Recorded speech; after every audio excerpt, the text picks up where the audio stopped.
pertanyaan yang pertama itu Pak, semua saat ini semua kekayaan saya itu ada di saham. Saya masih ngontrak, kendaraan saya baru motor sih, motor Yamaha Honda tahun 2000, kondisinya Honda seperti tahun itu. 2000 itu 20 tahun yang lalu, Pak. Iya Pak, 23 tahun yang lalu, Supra Pak, Oke. masih bagus sih jalannya. Oke, oke, iya, iya, iya. Jadi ingat Kondisi. kakek saya itu. Heeh. Motornya juga tahun 70-an. Iya, silakan. Menurut Pak Teguh, eh, gimana, saya kan menyimpan semua kekayaan di saham, tidak ada di dalam, kalau di rekening rekening bank itu ya paling untuk kehidupan 1 bulan itu cukup sih, kan di uangnya dipegang istri, di rekening saya memang saldo saldo minimal gitu. Nah menurut Pak Teguh gimana? Terus untuk yang kedua itu, teknik screening Bapak itu kan yang diajarkan waktu di Nah, nah, nah, kita kita fokus ke poin nomor satu dulu, ya. apa ya Pak? Jadi intinya adalah Pak Eko ini apa sih ya? Sebenarnya sih kalau boleh jujur belum cukup siap karena dari sisi misalnya rumah masih ngontrak, ya seperti itu. Ya, Kemudian ya betul. tabungan yang ada juga kalau misalnya untuk kebutuhan sehari-hari hanya cukup 1 bulan, seperti itu. Ya Pak, untuk sebulan ini cukup, nanti bulan selanjutnya diisi dari gaji gitu. Jadi sebenarnya untuk dalam 1 bulan ini cukup sih Pak. Pak Eko kerja apa? PNS Pak, Dan punya cicilan nggak? tidak ada. Yang benar, biasanya PNS itu banyak cicilan. Saya tidak punya cicilan, tidak jadi anggota koperasi juga. Oke, jadi kalau misalnya dari gaji sih insya Allah aman ya. Meskipun mungkin Aman Pak. angkanya tidak besar, tapi aman lah. Tiap bulan itu ada Ya, gitu. Jadi karena ya. itulah Pak Eko ya cukup berani berapapun uang yang Pak Eko miliki sekarang, saya nggak akan nanya angkanya berapa, tapi berapapun uang yang Pak Eko miliki sekarang, tabungannya semuanya dimasukkan ke saham. Ya. Dan Kalau dari gaji itu sekitar 36% tuh masuk ke RDN Pak, sisanya untuk setiap bulan. sehari-hari. Ya, Bukan sisanya, selebihnya untuk sehari-hari. ya. Istri bekerja nggak? Enggak, Punya anak? ada 3. Untuk sekolah mereka udah ada anggarannya? Udah dari sahamnya itu lah Pak. Dari saham itu? Dari 30. Jadi nanti, untuk waktu tertentu itu kan sebenarnya dari 36% itu sebenarnya ada rinciannya itu Pak. Oke, Di oke. uang di Ini menarik sih. Oke, saya jawab ya. Oh, satu lagi, Pak Eko, saya lupa. Sudah berapa lama menjadi investor saham? eh, 4 tahun 2 bulan Pak. 4 tahun sebulan. Udah lama, berarti udah cukup lama lah ya. Ya. Dan saya tanya satu pertanyaan aja nih. Pak Eko, kalau misalnya sahamnya naik atau turun, bingung nggak? Atau tahu gitu, ya udahlah hold aja. Atau oh ini harus dijual, atau ya ini harus dibeli, atau masih bingung? Jadi Pak saya sudah tahu Pak. Misalkan tiba kayak kemarin kan saya punya BMM di harga berapa itu? Pokoknya harga-harga bulan agak tertinggi, hampir nggak tertinggi, bukan di pucuknya Pak. Sekarang udah minus berapa, 35% atau berapa? Ya diam aja sih. Harganya juga masih murah gitu. Dan kalau untuk jual saham juga tahu kok kapan dijual, kapan jualnya, kapan belinya juga tahu. Intinya psikologisnya Udah jadi sih Pak. udah lebih stabil karena ya sudah lama. Karena kalau kita bicara psikologis ini biasanya hubungannya dengan jam terbang, bukan dengan pengetahuan kita. Mau kita baca buku sebanyak apapun, tapi kalau baru beberapa bulan ya biasanya masih gampang panik. Tapi kalau misalnya sudah 4 tahun harusnya udah lebih tenang. Itu yang Pak Eko rasakan. Iya, ya pengalaman dari COVID itu kerasa banget untuk sekarang sih Pak. Dulu waktu pertama-tama itu begitu beli sahamnya itu kayak tensi itu langsung naik gitu. Kalau sekarang alah biasa aja, paling negatif turun lagi, itu naik lagi. Oh, udah pernah ngalamin waktu market crash juga ya? Waktu Ya Pak, IHSG turun sampai 3.900 itu udah pernah ngalamin ya? ya. Saya cut loss di tanggal 23 Maret, terus reboundnya itu kan tanggal 24 Maret ya Pak. Ya udah saya Oh, jadi cut loss-nya pun pas pas titik terendahnya satu sekali hari gitu di ya? terendahnya. Wah, menarik ini Pak Eko ini. Jadi pengalamannya sebenarnya lumayan ya, meskipun ya mungkin belum belum terlalu, bukan, sorry, 4 tahun itu sebenarnya masih baru, oke, tapi dalam jangka waktu 4 tahun itu sudah pernah mengalami peristiwa bersejarah. Ya, yang waktu market crash karena pandemi itu dan sukses bertahan. Tapi saya boleh tanya lagi Pak Eko, ketika market crash itu otomatis nggak bisa berharap dari saham kan waktu itu ya karena boro-boro untung, yang ada rugi semua. Bagaimana ketika Ya. itu untuk makan sehari-hari? Eh, untuk waktu itu untuk sahamnya itu belum banyak sih Pak, belum sebanyak sekarang. Kalau sekarang hampir semuanya. Kalau dulu tuh masih masih Oh, sedikit Pak. Jadi cukup cukup. eh, Ya berarti Pak Eko benar kemarin itu karena sadar bahwa pengalaman belum banyak, jadi ya tidak semuanya dimasukin ke saham lah, sebagian tetap ditaruh di tabungan. Sekarang kenapa dimasukin ke semua ke saham itu karena sudah lebih percaya diri, karena sudah merasa pengalamannya cukup dan ya itu tadi kata kuncinya ya, mau sahamnya naik atau turun kita sudah cukup yakin apa yang harus dilakukan. Mau profit taking, mau cut loss kita tahu gitu loh, kita nggak panik lagi gitu. Begitu Pak Eko. ya Pak. Oke, saya coba komentari ya. Ini sih bukan bukan saya jawab, tapi saya coba komentari posisinya Pak Eko dari sudut pandang saya sendiri sebagai investor full time, profesional. Ya. Jadi gini, dan ini sebenarnya saya yakin pertanyaan teman-teman yang lain juga banyak ya. Baru saja kemarin saya publish buku ketiga saya yang berjudul Investing for Living. Yang memang tujuan akhirnya kalau orang investasi saham adalah menjadi investor full time ya, karena memang menyenangkan sih Pak. eh, Duit banyak itu udah pasti, dan yang kedua adalah kita santai ya, waktu kita banyak, kita kerja di rumah aja. Dan sejak beberapa tahun terakhir ini ya, sejak saya ya ini ya apa webinar seperti ini, kalau kita mau bikin seminar juga kita nggak perlu repot-repot offline lagi, tapi ya dari rumah aja gitu, seperti itu gitu. Memang sangat menarik kalau misalnya kita bisa full time di saham. Terutama kata kuncinya adalah di waktu kita yang sangat banyak gitu. Kita santai lah kerjanya seperti itu. Tapi kadang saya agak gimana ya. Jadi gini, kalau kami yang sudah lama di pasar modal itu kadang agak gemes, bisa dibilang begitu, agak gemes sama teman-teman pemula yang baru beberapa bulan atau baru 1 2 tahun, 3 tahun lah seperti itu, tapi udah langsung pengen full time gitu. Coba tanya siapapun ya, nggak cuma saya, siapapun yang memang sukses di pasar modal. Ada gitu yang baru setahun 2 tahun langsung jadi apa konsisten cuan, nggak ada Pak. Minimal 5 7 sampai 10 tahun, belasan tahun. Kalau Keng Hong saja yang kita tahu sangat sukses ya.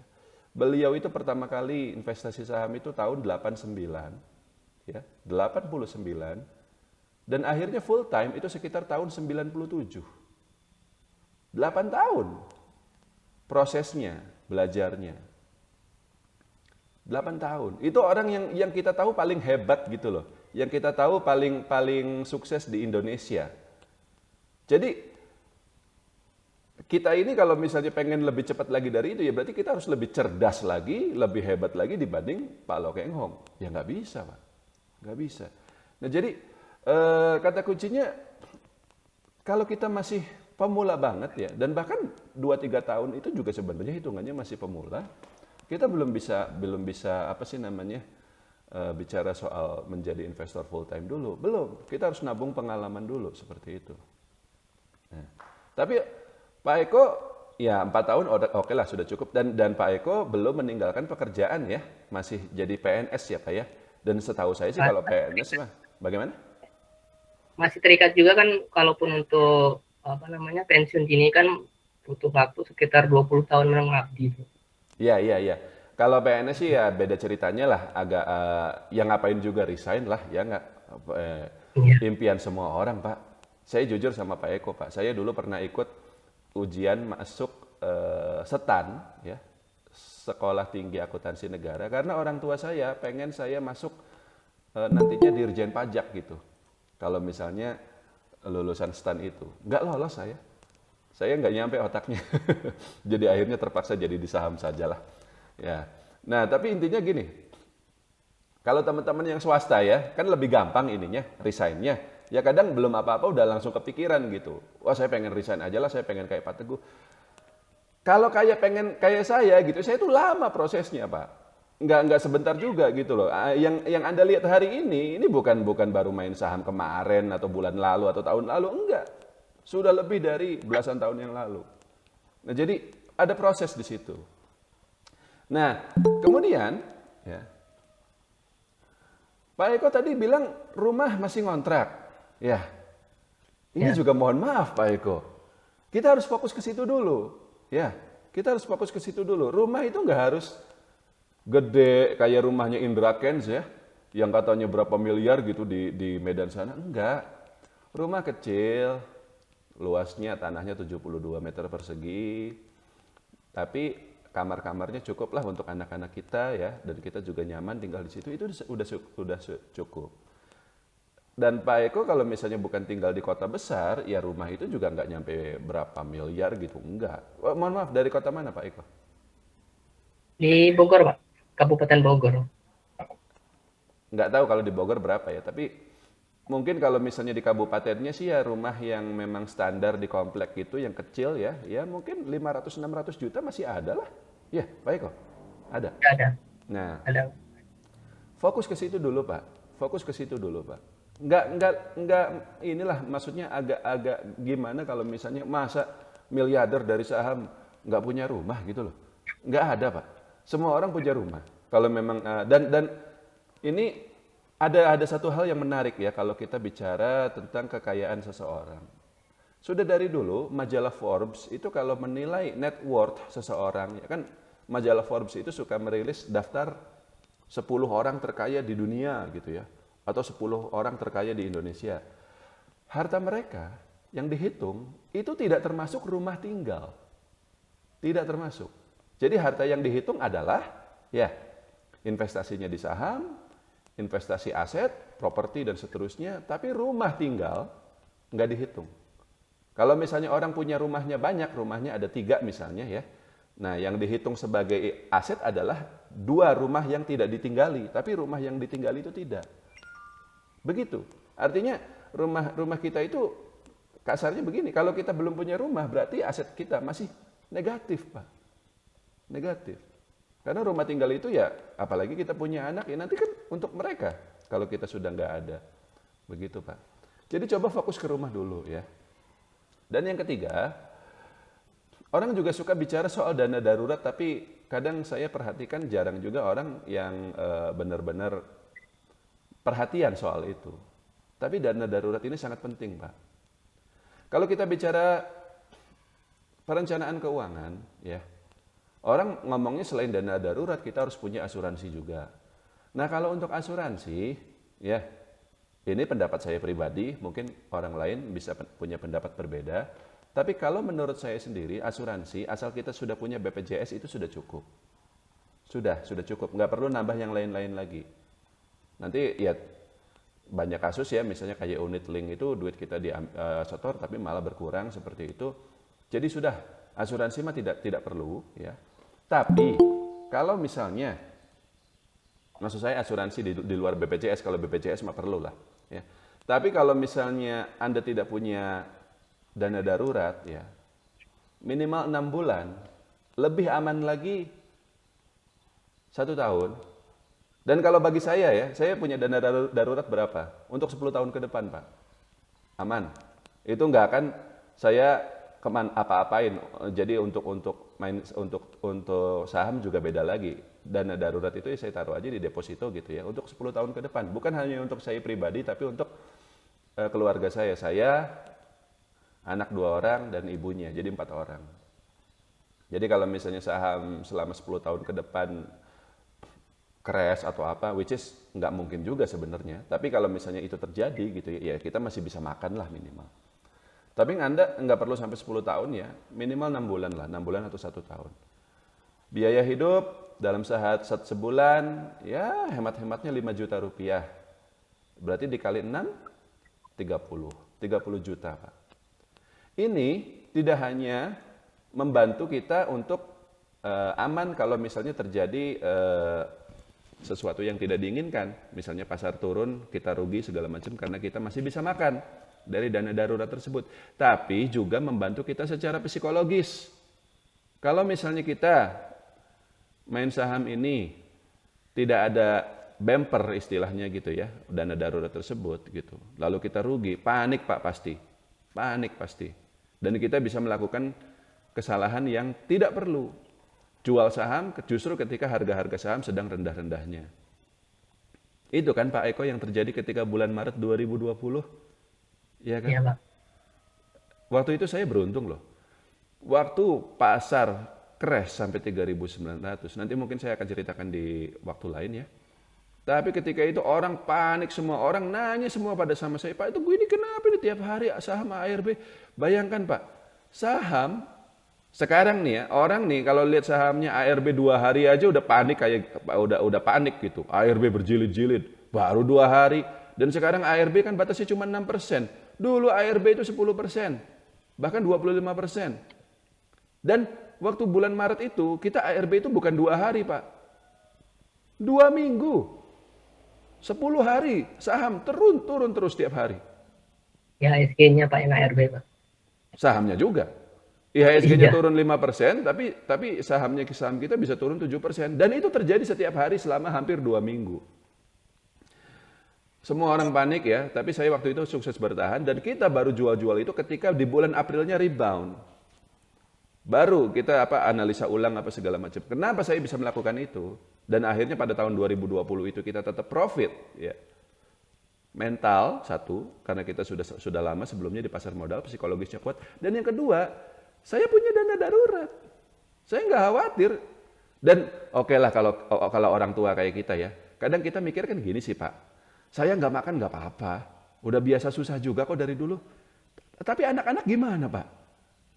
Jadi kita harus mikir ke situ gitu. Anak-anak atau ibu mereka ya, nanti ibu mereka nggak bisa beli skincare lagi gimana?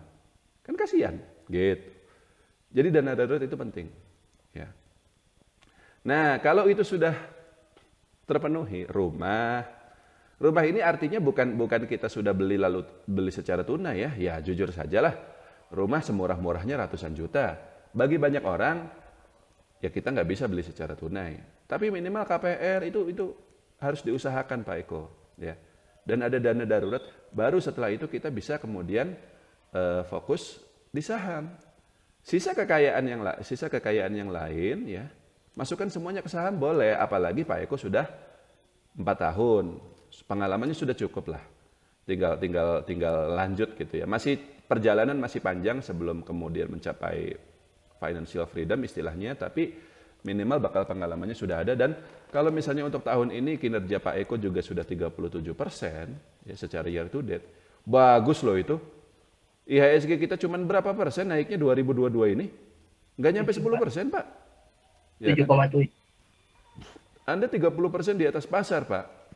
Anda itu bisa ngajak debat itu para reksadana yang nggak karuan apa. Mereka kan ngikutin IHSG aja ya. IHSG naik, IHSG turun. Tapi balik lagi, kinerja Pak Eko yang bagus tahun ini itu belum tentu terulang di tahun depan. Belum tentu. Saya juga sering ngomong, tahun ini kita bagus banget, tapi belum tentu tahun depan bakal begitu juga.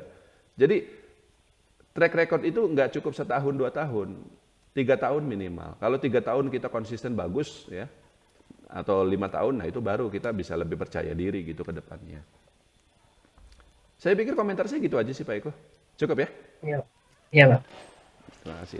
Dan gini, jadi apa sih? Saya lebih suka ngomong agak pahit di awal ya, bahwa bisa nggak kita Pak Teguh kita seperti Pak Teguh gitu ya, full time, santai, cuan. Bisa, tapi Proses. Dan ketika saya bicara proses itu nggak sebulan 2 bulan, nggak setahun 2 tahun, agak lama. Kalau Anda sudah melewati proses itu, baru kita ngobrol lagi soal menjadi investor full time. Oke, saya lanjut ya. Ya.